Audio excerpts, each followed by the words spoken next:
All right, ladies and gentlemen, my name is Matt Decker. I am putting Parker on the spot today. I'm going to be hosting this channel. I'm going to give him a quick interview. Parker, I'm happy to be with you, buddy. Love playing golf with you.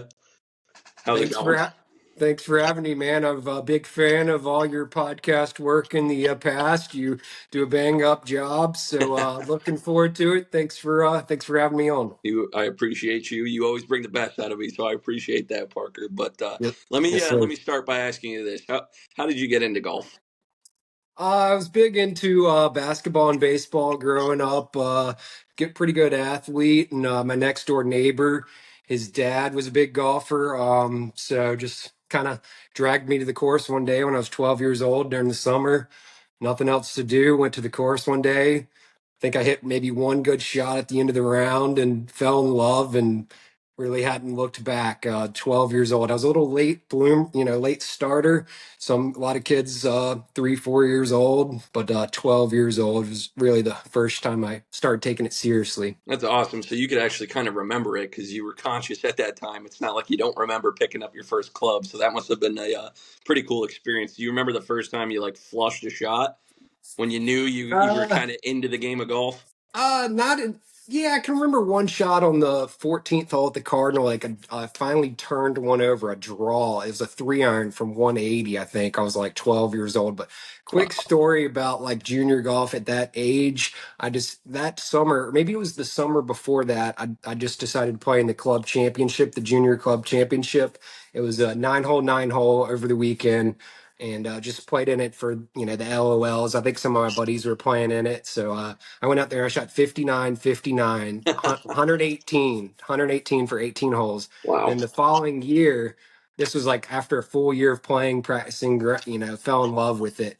Yeah. It was 36-hole tournament at that point, and I went 75, 69. So I improved by like 50 shots in 1 year. I mean, that's unbelievable. I was going to say 59, 59. That kind of sounds like my golf game. So pretty funny you say that. And I'm pretty embarrassed Yeah, no. myself. But no, Shout that's out Andrew Carter. I beat him by around 40 shots, I think, wow. at the 12, 13 age group. Holy He was smokes. mid 80s, mid to high 80s, and I shot 75, 69. Yeah.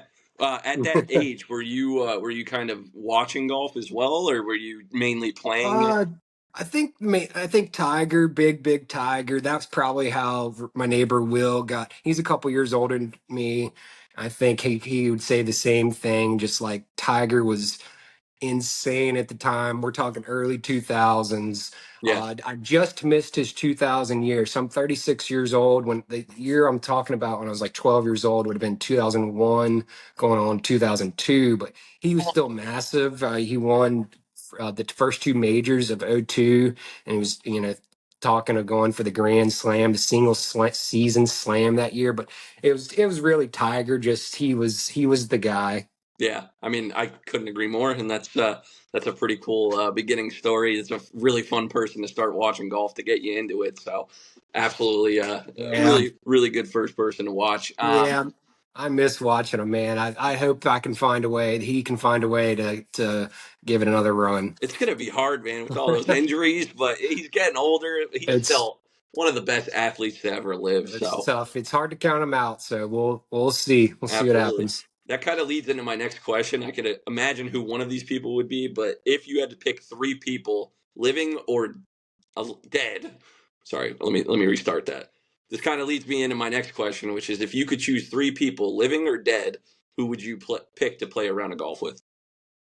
I had never really thought about that. Probably, yeah, probably have to throw Tiger in there. Um, I don't know if we could go like fast forward. Maybe I'll throw my daughter in there. I'm hoping to get her in there. So Tiger and then say throw in like Bobby Jones. A lot of people would say Jack Nicklaus, put him in there, but I don't know. Just I didn't really like. I don't like his vibe really. I'm going Bobby Jones, I throwing love him it. in there. I love it. That's a dynamic force up there. It's perfect. Yeah, yeah.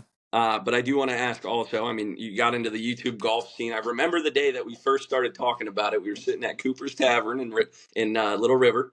I thought that was a really cool time. But what was the inspiration on getting into YouTube golf? Yeah, that was like 2 weeks before my Scotland trip. It wasn't really a Scotland golf trip. I made it into one. I was going over for a wedding. Wife's best friend, Scotland, summer of 23. So it was like a couple weeks before that. I'd like bought a tripod, and I was like, maybe I'll like film a little something over there. Like I'm playing 5 rounds at 5 days in a row. End up didn't doing it, not filming it because I didn't know what I was doing. Like I'd never done it before. I didn't want to start over there in Scotland, but I had a tripod, and I think I'd bought little mini mic there, which is kind of honestly what I'm still using. But I bought that stuff, and then shortly after I returned, I'd filmed a 9-hole vlog. I don't know, I just fell in love with YouTube golf like I guess almost 3 4 years ago at this point. I was kind of late to get started in that as well. I really didn't know it was a thing until probably like late 21 or 22 Right. when like Good already popped off, and I'd heard about them. And not that I watched them a lot, but I was kind of late, and I just fell in love with the banter and watching, and just it was a lot of it's better than the average PGA Tour event. So I'd say, hey, I can do this. And got a Myrtle Beach here is huge. This could be my niche, but it really started about 6 months after I started the channel that I started focusing on Myrtle Beach when I was watching the end of the Busted Jack Golf and Old Glory series when they played 50 states in 50 weeks. I'm almost 2 years ago now, I guess. And that when they finished that up, watching their documentary, something clicked in my head. Let's play every course in Myrtle Beach. So we've been at it a year and a half and 56 episodes in as of today's moment, 21 to go. Wow. How many? So what are the notable courses that we still have to play? What are on the list? Shoot, I have it right over here in my garage, the list. Just name Be some right off the back, top of your folks. Be head. right back. All right, so we got numerous notable ones, really. Caledonia, Kings North, Polly's Plantation, Thistle, Tidewater, TPC, and I think those would be the notable Heritage, Yep. Parkland, Oyster Bay. Your channel's got a lot to look The only forward to, my the friend. only ones weak and those are ones I have not filmed. I've posted this recently as like a YouTube post or whatever. What I have that's gonna be coming out soon. Really the rest of this year. I just like to separate the videos a little bit. Of course, vlogs, Colonial Charters, Whispering Pines, Leopard's Chase, River's Edge. I could go on and down, but a couple more at Barefoot, Dunes Club I played. Yep. So Pearl, Grand Dunes. So that'll all be in the works. It's in the process In, of being in the made. Well, a lot of it's made, just ready to go. It's scheduled out. So Colonial Charters will be coming out shortly around the time this video's out, depending on how Matt's editing is and how quickly Matt can pump this out. But no, it's been fun. I mean, I don't think really anyone else is doing it, not that I've seen. So things have picked up. The views are I've started noticing when I first posted the first few vlogs, a week or two to go by and it had 100, 150 views, 200 views. You go back now and look at those first videos, in the course vlogs, they all have like 1,500, Right. 1,700. A couple of them, True Blue has 2,400. So they're all picking up a little bit every week, 10, 20, 50 views or so. So it's nice. I've probably 20, 30 people at Presswick have said hello to me when I've been working out there. So it's pretty good. The You're package getting company obviously noticed me. yep. You're getting a little notoriety now. I love it.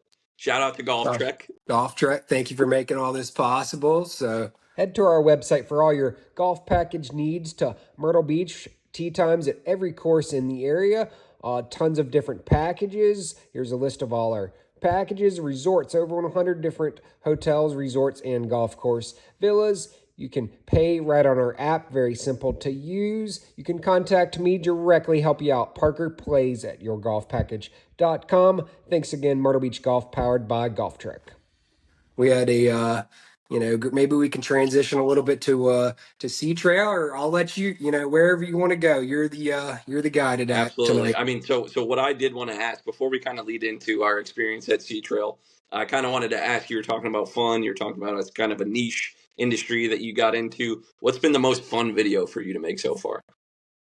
The Dunes Club, I played with Will Bowman, my neighbor growing up that I spoke about at the beginning. He, got me into it really. He came down, it was the end of November, about 6, 7 months ago now, and we filmed a match or of course vlog. I turned it into a match at Dunes Club, and just the way I played, I felt like I had good banter. He's a really good player. He's a +3 handicap or +4. He's played in USGA events recently. He's a stud. So he didn't have his best game, and I did. So it was just the way I played that day was really fun. And honestly, I haven't even told you this offline. What I filmed a couple days ago at Legends Moreland, I had absolute just black. It was a blast. I'll say that. I don't want to spoil too much, but some sparks might have been flying out at Legends Moreland. You're teasing me, man. I can tell you what happened offline, but it was a great day, and I like doing it. They're fun. They're a little banter out there. I'll be able to look back on them and watch them way down the line, 10, 20 years from now. Right. Share it with family, my daughter. I don't know. I think people be to still take the same information from these videos 10, 20 years from now. They're still looking into a Myrtle Beach trip. Let's look up Burning Ridge or Crow Creek or Arcadian Shores. Like there's probably not Foreplay or some of those big groups. They've never been there. It's Right. There's not much content out on those courses. It's one of the beautiful things about Myrtle Beach is that people are always going to be coming to play and want to watch golf courses that they're going to play. So I think you're doing a really good thing there, Parker. So yeah, let's lead into Sea Trail. I mean, what did you think about Sea Trail, and what do you think about the future of the property and the courses? I think things are looking good. The last time I'd been there was, I think it was the very beginning of 24. I'd filmed in the first few videos of the every course series. I filmed Jones and Bird, and the clubhouse looked like it was dead. There was nothing there. There was no furniture. There was no people. It was dark. It looked bad. It It was was dated. bad. It was. Dated was a I good word for mean, it. it was. They not only just dated. It was a big area, and there's nothing there. It's Right. maybe it was the time I played. I played in the winter time, pretty early, I think, and but it was not. It was not going on. It was not popping, and it was pretty much the opposite when we went the other weekend. Like I know it was Mother's Day weekend, so wasn't their busiest weekend, but it was still popping off and just beautiful inside, just all the restaurants and the quality of it all. So I was highly impressed. Yeah. And they're putting in a ton of that. They did all that first, all the resort work and the updates inside. And now they're going to be putting all the money to the courses. The courses are coming up and going to be getting a lot better. Yeah. I mean, the Maples course just shut down. Of course, right on the weekend we play, it's in the best shape it's ever been, and then the weekend after they close it down. Honestly, it was in good shape. Yeah, I had no complaints with the conditioning of it.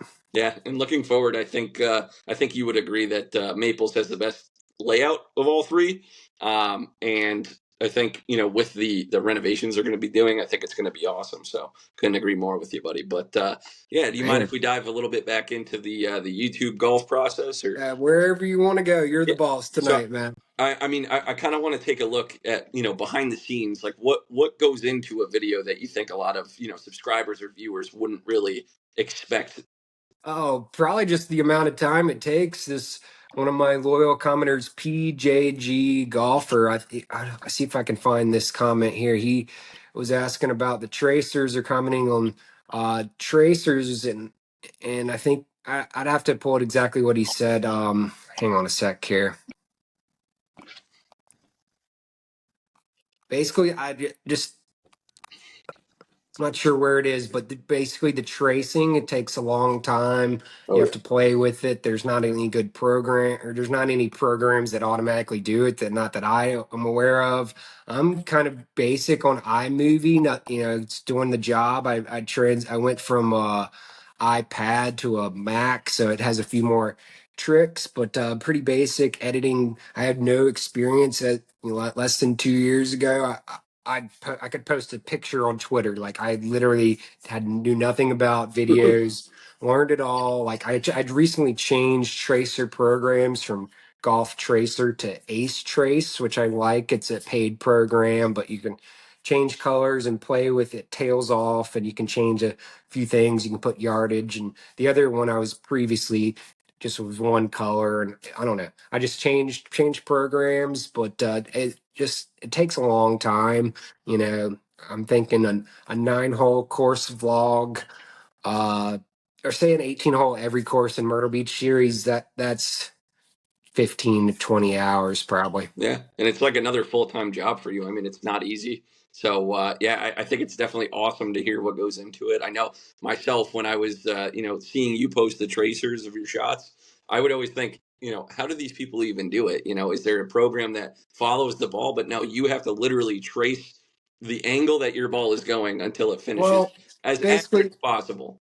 basically the way it works is there will be the frame by frame, and it'll stop. You'll put a point where your club contacts the ball. You put one dot there. You put a dot where the ball ends, and then there'll be a line in the air, and you can see the ball take off, and you try to match the line, and then you can curve the shape a little bit, and then you have to export it and slow it down, and you have to look at it in slow mo and really make sure the line is matched up, because when you do it fast mode, you can't really tell how close it is to the line.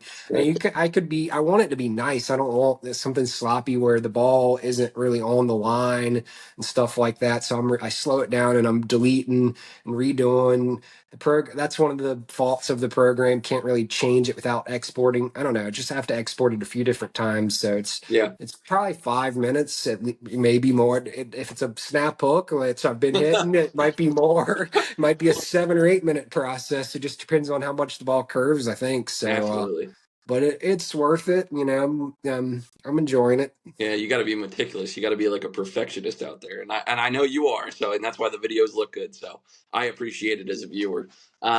Just some general insights about golf. What do you think golf has taught you about life itself? Oh, that's a deep question, but I don't know, just being patient, really, and that using golf's all mental. So just can't get too upset over the small things. Just being patient and staying out of your own way and things like that. It's been I'm really blessed that I've been around golf almost over 20 years now, and I plan on doing it pretty much as long as I can. So it's the greatest game there is. Absolutely. And how do you approach or handle a bad day on the course, or when you hit a bad shot? How do you kind of recover from that? No, I'm just Drink kidding. it. This is actually an Arnold Palmer. I'm just kidding. But Mike I don't Arnold know. Palmer. Just try to forget about it. I don't know. I mean, I used to get more upset, and I've learned that's not helping you out. You really maybe a quick little get it out real quick is fine, I think. But quick little explicitive. But overall, just try to forget about it. I'm hitting more and more bad shots than I ever used to, so can't let it get me down. I can still have fun and have a good day out there and not score my best and just enjoy the vibes, enjoy the course. We have so many beautiful courses here. It's all hard not to have a good time out there. 100%. And what advice would you give somebody that's just starting out in golf? If, say, you could talk to your younger self, what advice would you give 12-year-old Parker? I'd have changed a lot, man. I did have a good upbringing, and was in golf well, and doing things pretty right. But looking back on it, there was a lot of things I missed, just like nutrition wise, hydration wise, fitness, and stretching. I wasn't doing any of that. I wasn't packing sandwiches or food when I was playing a 18-hole junior golf, walking, carrying my own bag 5 days. I didn't even really have like snacks, I don't think. And I might have been sipping water from the little sippy cups when I could. I didn't even have like a bottle of water, but I drink like over a gallon of water now, probably per day, and like always drinking water. So I did done that differently, but really like starting, I'd just say start from the short game, learn to putt and then Right. chip and learn that a chipping motion is pretty damn similar to full swing. If you can get down a 10-yard shot in 20, 30, 50, you just keep increasing it. You get down that motion, then your full swing just kind of falls into place from there. I love it. And where do you see, this is kind of my final question for you. Where do you see the channel in 5, 10 years? Oh, Where do I you don't. want it to be? Man, it's hard to set goals because like I don't want to short myself, but I also don't want to set something unrealistic. 1700 right now. It's be 2 years, about a month after this video comes out. July 8th, 25 will be 2 year mark. So it should be around like 1750, 1800. I don't know. I mean, if you double that 4 years, I don't know, maybe a little faster growth, maybe in like a 4 year mark, like 10,000. I don't Okay. know. Is that a lot or No, I think is that's that not I think, enough? I don't know. What if we pass the Play Golf Myrtle Beach account has like 16,000, but the problem is they have the Q video. They get a ton of subscribers from that every year, but I don't know, maybe a little faster growth. I've kind of moved away from shorts, at least on YouTube. I've read a little bit of research I've done. You kind of want to focus on one or the other. So okay. I'm be putting the shorts and reels and stuff on Instagram, TikTok. I'm active on Twitter as well, but long form pretty much only on YouTube. Maybe a quick highlight here and there is short, but long form, I think my schedule is going to be like Mondays and Thursdays, maybe a bonus Saturday episode. I'm gonna be chopping down a lot of the course vlogs and posting them like 5 minutes, real shot by shot. Basically every course will be a chopped down as well, and you have an option to watch like a 30-minute video or a chopped down 5 minute version. So be working on that, doing a lot of interviews. I got a couple of golf course architects lined up soon and hoping to hear back from one or two others. So stuff like that, diving into the podcast game, hitting all the putting matches. We could mention that there. Little mini golf A action. little mini golf match. The map may or may not have went down, but I don't know. I got a lot of plans. I have a whole spreadsheet. There's ideas. Ideas are always churning. So, but what I'm thinking I'm gonna be working on is really creating the idea first, the thumbnail first, the title. Really, if I that's the first thing I think. The thumbnail is more important than the video. Like just big bold. I don't know. What do you think? Like big bold letters, or I don't know. Like those might. If you go back to my top viewed videos, like the worst rated, like big bold worst rated, and my the easiest course I did recently. 1,000 views in a day. It was cheapest, and I got Of one course. that just came out or about to come out called the easiest course in Myrtle Beach. Stuff like that. My top five videos do well. So Yeah. be a lot of that. Top five restaurants, resorts, driving ranges, all you name it. Top five Myrtle Beach, everything. Yeah. Like I don't know, there'll be a lot of stuff going on, I and think a good idea for you would be to maybe, try to get a little bit of interaction from the viewers, because I know that you have some pretty religious viewers, and maybe see what they would be interested in. Have you gotten any comments from them and suggestions or anything like that, or no? as far as like new series or like course vlogs, I know one. Video I think ideas. a lot of them. I think a lot of them want to see the courses. They probably could care for a little less like of me and a little less I don't know. I think most people tune in for the courses, but so maybe even I make a not even playing videos. Maybe every course I make like a little documentary style Yeah. video of each course too. Like I know our Myrtle Beach Golf Trek. It's not super active on YouTube, but they do have really nice resource of about 40 or 50 of the courses. I think they were posted about 2 or 3 years ago. They have about a 3 minute video of every single course, of 40 or 50 of the best courses. So a lot of my videos, they've gave me the go ahead to use those. So that's in a lot of my videos, that footage, but that's a good resource as well. Absolutely. Well, Parker, it's been a pleasure interviewing you. I appreciate you having me on and letting me kind of set the tone and interview you today. But I think we all learned a lot, and I'm looking forward to the channel. I think 10,000 is not unrealistic. I think 100,000 is what I What? have my eyes on. So I think When how? think you All could do right. it. Well, I'm in no hurry here, Matt. As long as you want to go, but how long from now we should we set this 100,000 goal? Like I'm all about it. Like 2 more years, get there. We I think we had I a think video, a huge video pop off. It might be pot. You never say never. You I know what I think mean? 2 years, 100,000 subscribers. All you really need is one huge. I don't know. You like if one huge video. It could be possible. So. I We'll agree. see. We'll see. Is there any thoughts from you though, as far as like some new series that me or you or Tyler or our buddy, a couple other buddies could get involved? Like Yeah. anything you'd want to see? I mean, I love the idea of doing, even if we, like we did with the Sea Trail video, if we were, able to go to other properties and kind of explore those and maybe do, maybe like a Legends package or, we do like a Myrtlewood stay and play. I think, giving a little bit of insight to that, maybe down in Litchfield and Pawleys Island. I think if we do some of those, I think our team would be on board, and I think it would show the viewers just a lot of other courses and properties that we have to offer.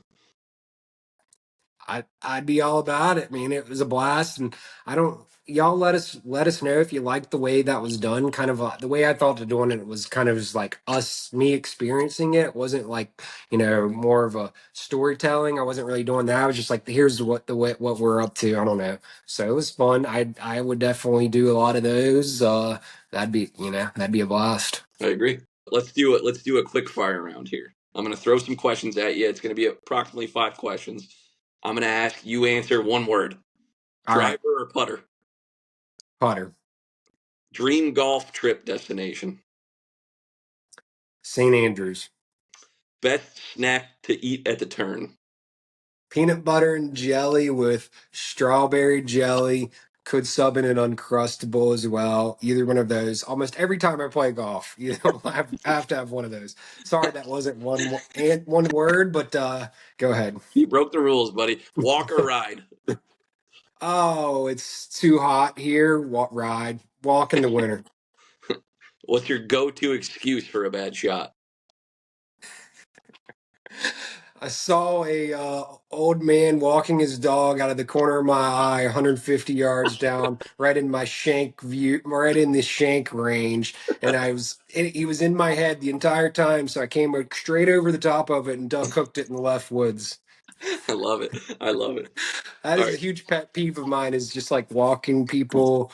I know maintenance people have to be out there, but I also not a huge fan of like trying to play near maintenance people either. That is a huge headache, I will say, when you see a guy on a big mower and he's sitting on maybe like the red tees when you're teeing off from the whites. They're always in my range, so I don't know how you feel It's about in that. your head, like any little thing like that. Yeah, I know someone walking down the road, like watching people play golf. They don't. I don't know. They wouldn't think that a golf that's going to get in a golfer's head, but stuff like that does. Absolutely. You notice it. Go ahead, Matt. Yeah. Or So, can I do you mind if I call you Junior? We normally call you you Junior, you so can I call think me I'll just whatever you stick with want. that. Call Go me ahead, whatever you Junior. want. Go So, ahead. kind of with regard to your background, I mean, when did you step into the competitive scene in golf? Pretty much right away, right when I mentioned, shooting 118, then going 69 the following year. I think I was 12 and a half that summer, pretty much right away that fall, maybe the next spring, right away, 13. Like 2 years later, I almost qualified for AJGA Invitational at the Cardinal, my home course there. It was hosting one of the biggest national junior events there is, like a top five junior event. It was hosting it, and they had a small, not small, but they had a qualifier, a Monday qualifier, basically like 4 or 5 spots, and I think I missed that by one as like a 14-year-old. Shot like 73 on my home course, and tough course, Pete Dye course. Um, so yeah, I think right after that I was all in. I was playing in the summertime, June, July, August, every other week probably. Like and then high school golf as well. A lot of matches. We played in state tournament every year. Won two state championships at two different schools. So it was good times. Absolutely. What was the moment you you saw yourself, you thought I could go far with this? Uh, might be recently, honestly. I don't know. Like I knew that right after college or in college, not even after, like second year in college, I wasn't going to be a professional. I wasn't the best player in my team. I was in and out of tournaments. I was trying to get in the top five. If you're not even the best guy in your team, how you're not going to be professional. Didn't want to try that. It's expensive. It's tough living. It's you just there's so many good guys out there. It's insane. Like, yeah, you had to be honestly like a +6 to +8. I think I reached a +2.5. That was my best ever index around.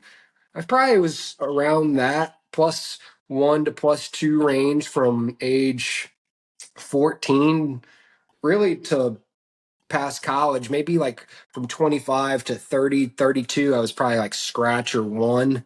But, college years and junior years, I was a +2 handicap. So, I don't know. I didn't think I didn't really have pro aspirations. I think, you know, maybe what I've been doing recently might be the best thing I've been doing.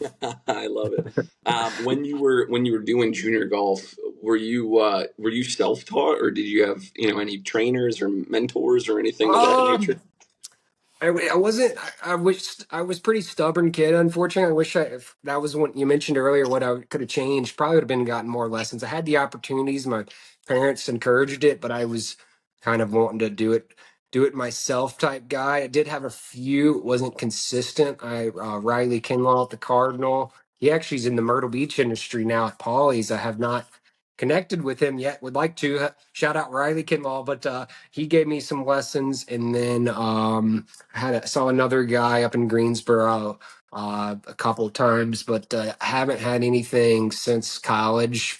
Almost 15 years. I've had a few, some buddies give me pointers here and there, and I, graciously accept everything I can. I need it, so I have thought about it and said it many times that I should get a coach. So might be something I'm be looking into. I'd really love to, and I don't see a reason why I can't get back to scratch or at least like a 2 handicap. I'm floating around like a 5 right now usually, Yeah. so I don't see any reason why a couple tweaks, if I just get rid of the crazy bad shots or at least less of those, then I should be able to get back to scratch. I need you to bring that handicap down so I can get more strokes when we play, buddy.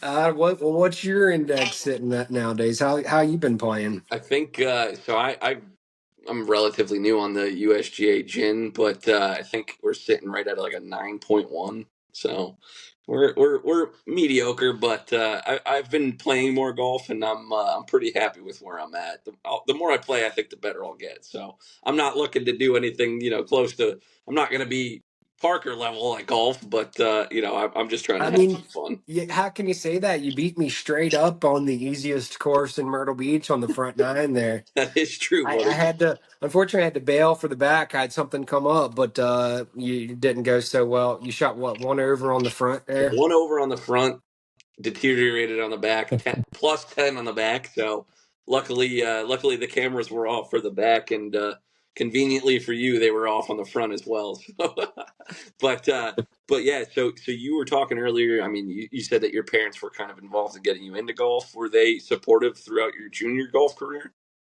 Yeah, definitely. I mean, Ted, it's a lot of travel. I mean, I mentioned playing in basically every other week, so a lot of travel. They would go and follow the rounds, walk the rounds, scorecard, and watch the rounds, and follow play other players I was playing with and talk to their parents and stuff. So yeah, they were definitely active with it and encouraged me. And we lived a couple hundred yards. My dad still does live there, a couple hundred yards from the.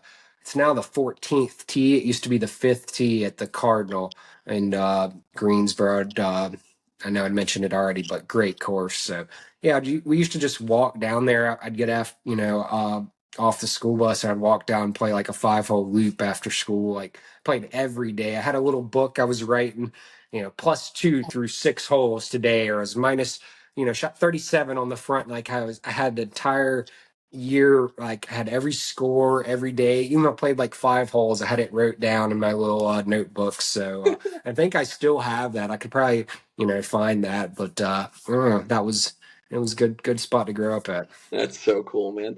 And did you play any other sports growing up, or was golf kind of I the sport? did not really after 12. I was a good basketball player. Played AAU basketball, and my claim to fame on that is that I was teammates with some fantasy football sickos, some nerds. I think you're kind of into it. You might would hear you'd know this name. Do you know this name, Marcus Gilchrist? I 100% heard the name. He's Absolutely. like I think he's been retired about 10 years or a little less than that, but he played at Clemson, then he was in the safety for the Chargers.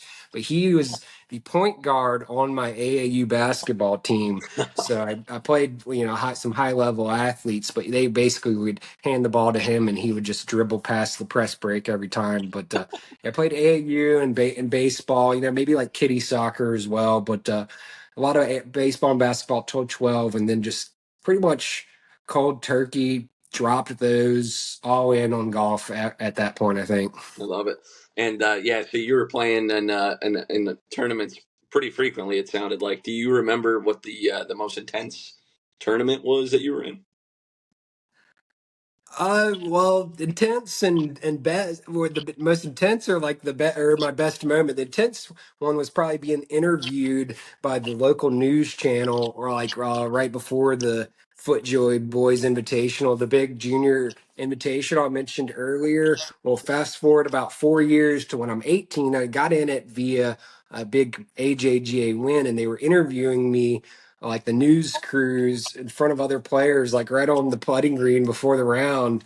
So Wow. I blew up that day, like insanely bad day. My worst ever round in a tournament was that day. So I guess that was intense at Forest Oaks. They used to host the Wyndham Championship. Forest Oaks, I'm sure many people familiar with that, but she came in with a crowd pleasing 87. Again, I would be happy with an 87 in a tournament, but yeah, I understand that's not a That great was my score. worst ever round. Like besides the 118 in the junior club championship at 12 years old, I never posted anything higher than 87. What did you do to kind of settle down after that when you got into another tournament when there was kind of stakes like that where you had a lot of people watching you? What did you do? I I mean, it really didn't. That was that was in 2007. Really didn't. I had more people. The most I ever played in front of was in 2005, and it was in the state championship at my first high school. It was a public school. I was in a playoff for like fourth. For some reason, they wanted to like play playoff holes for fourth place, like individually. Our team won. And I was in the tied for fourth, and they wanted to like play it off, I guess, for all state, what exactly you finished. But anyways, it was a three-man playoff, and there's five or six guys on each team. There's coaches, there's parents, there's rules officials and stuff. So there was probably like 50 to 100 people watching. I think I got knocked out on the second playoff hole, but probably played in front of about 75 people that day. Other than that, maybe a few college coaches here and there, but really junior golf. I mean, I'm no Charlie Woods pulling insane 200 people, 300 people crowds, but it's pretty mainly just parents and a couple coaches. Awesome. Um, Looking back, I mean, would you change anything about your junior golf career? Uh, Probably would have got that coach, got more frequent coach, and I touched on earlier, gotten better nutrition, been more prepared, a few things like that. Maybe even got into like stretching and weightlifting a little earlier. I was really all skin and bones. I've been 6'3" since like eighth or ninth grade, and I was like 140, 150 pounds. Now I'm over 200 pounds. I started weightlifting like college years. Maybe it would have started a little earlier, at least mobility stuff, and just been really dialed in on like hydration and nutrition, especially like during tournament rounds. I think that held me back a little bit, like the last few holes. You gotta have that PB and J. You know what I mean? You need that potassium at least. Uh, Yeah. did so? Did you? How do you think that junior golf shaped your personality the way it is now? Junior throwing another deep question. I don't. I'm known to do that, buddy. How did it shape my person? And I don't know. Probably not that I can nothing that I can really uh mold it in any certain way. I wouldn't think. I mean, I met a few cool people, but nobody that I'm really like those cool people. Nobody that I'm really like in touch with now or anything. Like played with some good players and stuff, but they're all doing their own thing, and you know, don't not too worried about this little guy in Myrtle Beach posting course vlogs. Do you see yourself having any competitors in the Myrtle Beach golf industry on YouTube? um. Not individually. I'm not sure. I think it is kind of the area is kind of known for retirement age, at least moving down, it's more growth that way than, our age. So I'm not sure those folks are hugely dialed into YouTube. So I'm not sure individually. I know a few of the package companies and marketing companies are posting a little more frequently.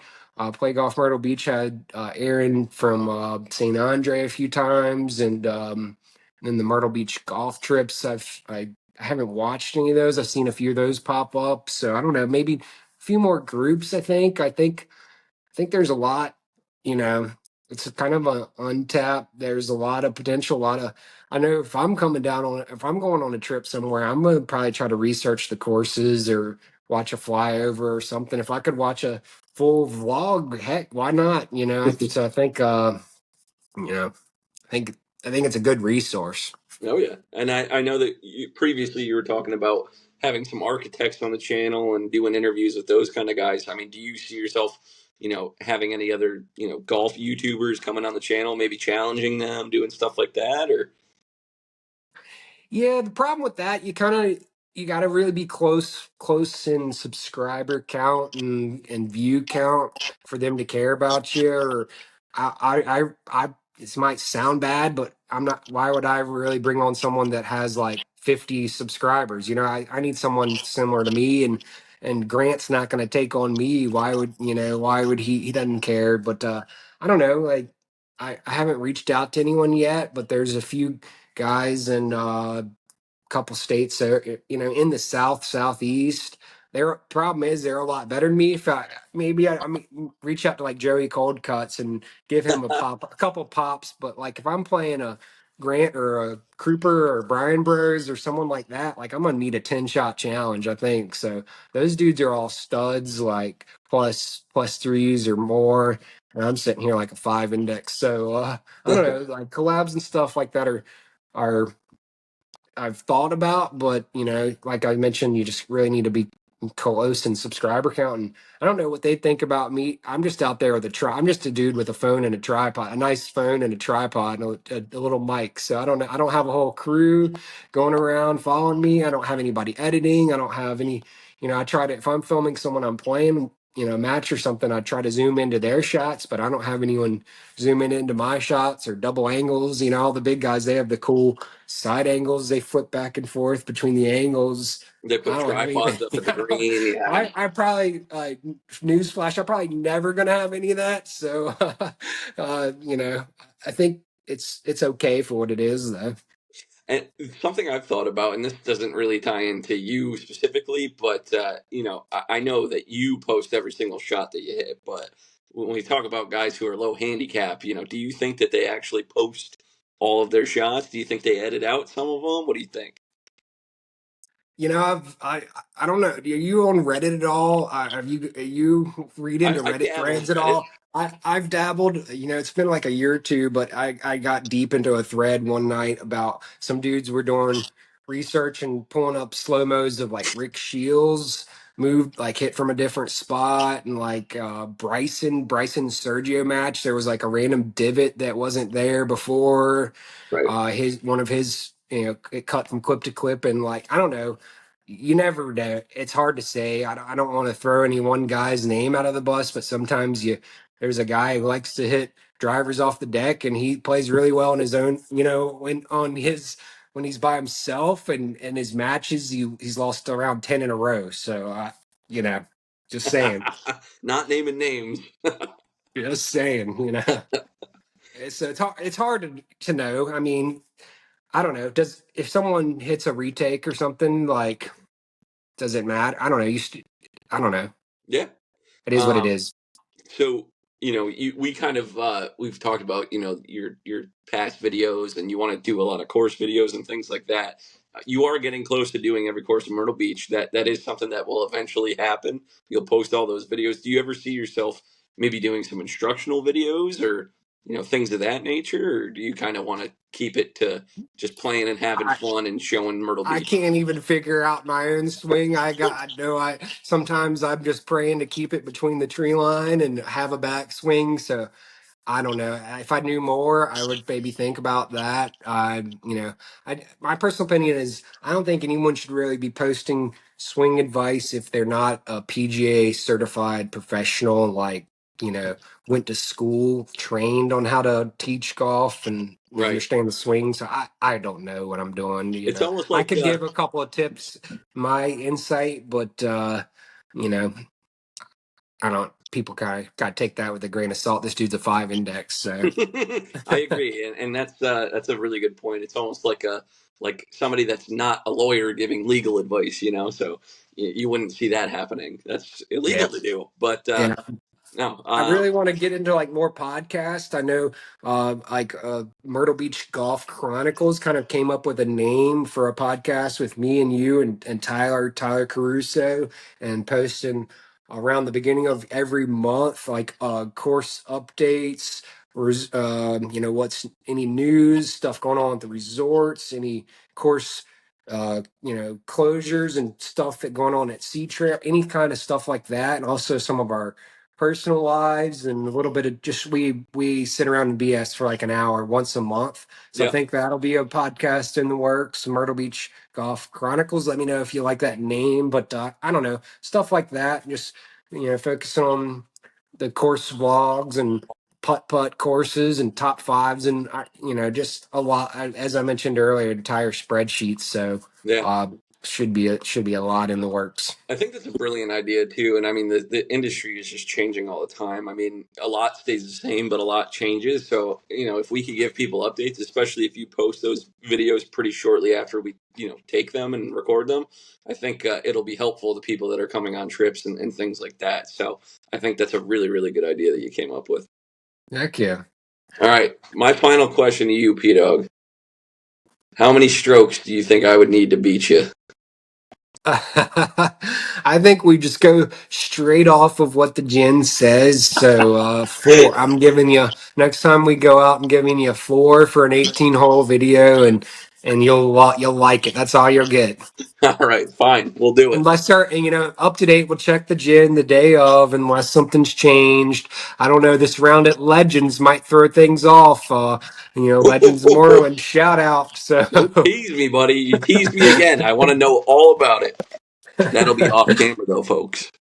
yeah, No, but but Parker, I just wanted to thank you for having me on. I appreciate you letting me take over the channel and interview you, the host.